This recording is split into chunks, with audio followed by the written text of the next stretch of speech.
वहीं लोकसभा चुनाव से जुड़ी बड़ी खबर आपको बता दें, पश्चिम बंगाल में भड़की है हिंसा। मुर्शिदाबाद में दो दलों के बीच हिंसा भड़की है। सीपीआईएम और टीएमसी के नेता आपस में भिड़ गए। देखिए, सीपीआईएम कैंडिडेट भी मौके पर मौजूद रहे। पश्चिम बंगाल में हिंसा की खबर, बड़ी खबर।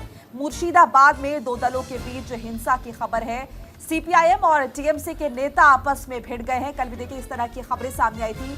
टीएमसी और बीजेपी के जो कार्यकर्ता आपस में भिड़ गए थे। आज टीएमसी के नेता और सीपीआईएम के बीच ये हिंसा देखी गई है। मुर्शिदाबाद में, पश्चिम बंगाल के मुर्शिदाबाद में ये हिंसा जो है वो भड़क गई है।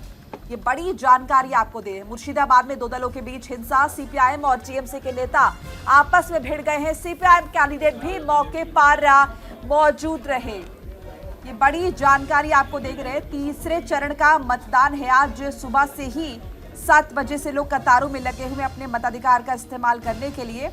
अगर कुल प्रतिशत मत की बात करें मतदान की, तो 25.41% मतदान दर्ज किया है सुबह 11 बजे तक। और इस बीच ये जानकारी आपको दे रहे पश्चिम बंगाल के मुर्शिदाबाद से, जहां पर दो दलों के बीच झड़प देखने को मिली है।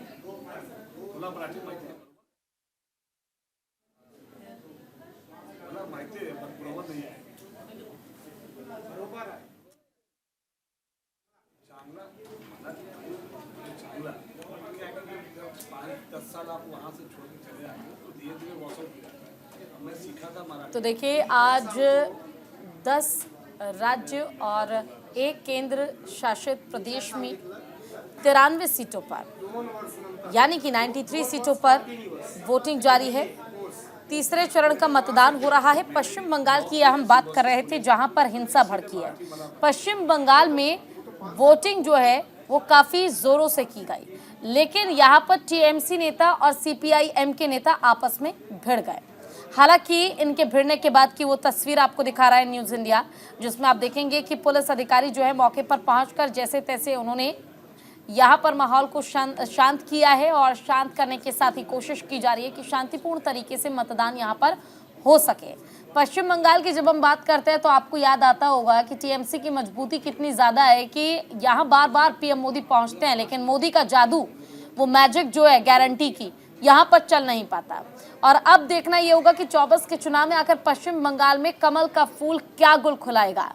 और इसके साथ ही अगर बाकी राज्यों की बात करें तो देखिए, सबसे कम वोटिंग प्रतिशत जो है वो महाराष्ट्र में देखने को मिल रही है।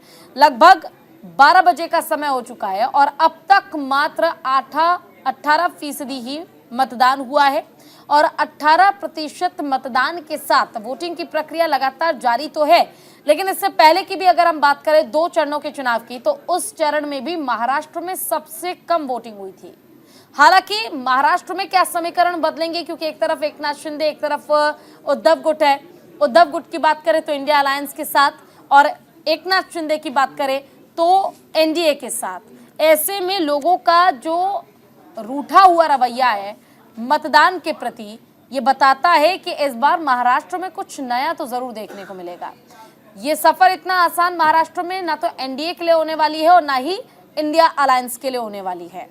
वहीं बाकी अगर राज्यों की हम बात करें तो वहां पर भी वोटिंग की प्रक्रिया लगातार चल रही है। सुबह 7 बजे से वोटिंग शुरू हो चुकी है। अगर बात की जाए तो आप शाम 6 बजे तक मतदान कर पाएंगे। बहुत जरूरी है कि अगर देश की दिशा और दशा आप बदलना चाहते हैं तो उसके लिए आप मतदान जरूर करें। हालांकि पश्चिम बंगाल से एक खबर आई है हिंसा की, जिसे फिलहाल कंट्रोल कर लिया गया है।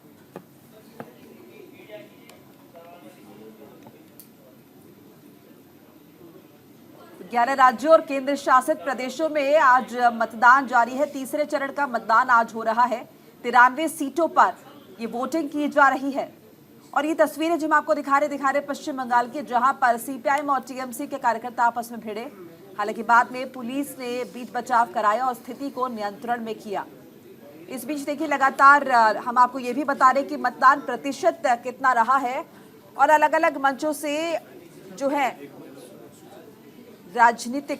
राजनेता जो है वो भी लोगों को प्रेरित कर रहे हैं। तमाम दूसरे दिग्गज भी लोगों को प्रेरित करें कि वो अपने घरों से बाहर निकले